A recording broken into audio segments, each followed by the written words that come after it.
Hey, Clayton, in Exodus 21, it says that a person can beat their slaves. Why is that allowed? Let me read to you the section of scripture I think this person is talking about. Exodus 21, verses 20 and 21 say this: Anyone who beats their male or female slave with a rod must be punished if the slave dies as a direct result. But they are not to be punished if the slave recovers after a day or two, since the slave is their property. Okay, let me start with the big picture. There are a number of things in this passage that are pretty troubling to us, but the basic one is the fact that there's slavery, okay? Why in the world would God not just say, "Thou shalt not have slaves"? End of story. No need to talk about how you treat them or what you do when you beat them or any of this sort of thing. Like, this seems very, very weird that we just allow slavery at all, okay? Here's one of the things we've got to understand. God consistently works with people where they are at and brings them to a new place, okay? So this is what God is doing with ancient societies. In the ancient world, slavery was a normal institution. In pretty much every ancient culture, there is some form of slavery.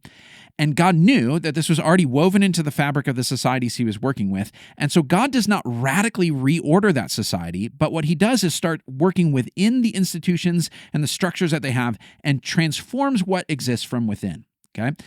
Now, one thing that's really important to understand is that the kind of slavery that the Bible is describing here is not the same kind of slavery that you might have in your mind thinking of kind of more modern slavery, the kind of slavery that existed in the American South before the Civil War. Okay, that kind of slavery is different in a few different ways. First of all, this is not race-based slavery. Okay, in the ancient world, they did not think, here's why someone should be a slave. They are part of an inferior people group. This is not how they thought about slavery. That is a relatively recent invention in the history of the world. That is something that justified transatlantic slave trade when people would go to Africa, kidnap people, and take them to the Caribbean and the Americas and enslave them there. They justified that by saying these are people who, because of their race, because of their skin color, etc., they are inferior, and that tells us why they should be slaves and why we can enslave them.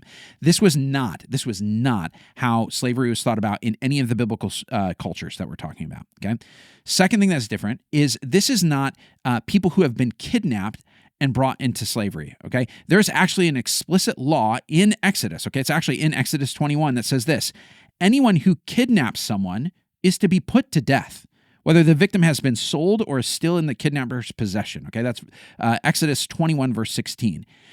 That law by itself, if people had always obeyed that law, it would mean there was no transatlantic slave trade. That law by itself saying you cannot kidnap someone and sell them into slavery, okay? So this is not that kind of slavery. It's not someone forced into it because someone captured or kidnapped them. This is what we call debt slavery, okay? Debt slavery is when someone who has land in Israel, okay, someone who has property falls into hard times, whether it's because of a famine or because they've made foolish business decisions or some circumstance in their life makes it so that they cannot make ends meet. Their crops fail for some reason, and they are in trouble. And so what they do in order to pay for that, there's no banks to go get a loan from. There's no credit cards to max out. There's none of this sort of thing. What they have to do is go to someone that's in their community and say, I can't take care of myself. I can't feed my family. What am I going to do? And what that neighbor, what that person in their community would do is say, you can work for me. You can be my servant, and I will provide for you. And as a way of paying off your debt, you will serve me in this way.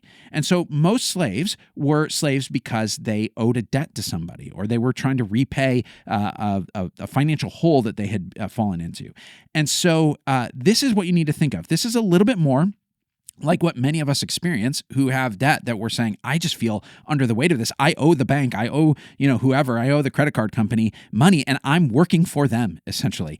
And I can't get out from under this until I pay it back. Now, the interesting thing about slavery in Israel was that it was regulated in a way that tried to mitigate against that becoming a permanent situation for that slave. They were set free after 6 years. And so this was something that could not go on for the rest of their life. It was something that the max they would serve to pay off their debt would be 6 years. So it's very different from lifelong slavery in the form that you might have heard of in kind of the pre-Civil War era.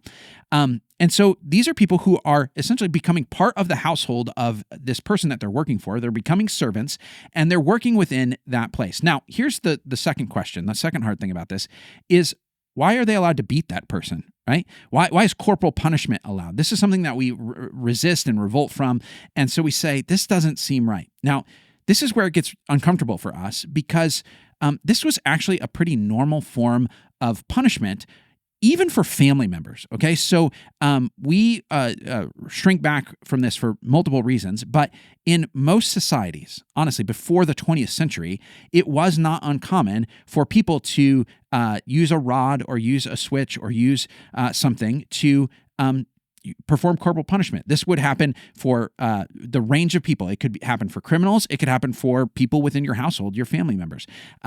Even in the 20th century, it would happen in schools or in the military or in different institutions. This was an accepted thing. Now, we may say there are reasons we don't like that, reasons we don't do that, good reasons that we don't do that. But this wasn't something that would have shocked the ancient people. They would have said, well, this is normal. Someone who owns a household, someone who runs land, there may be people who live within their home, live within their household, live on their land, work for them.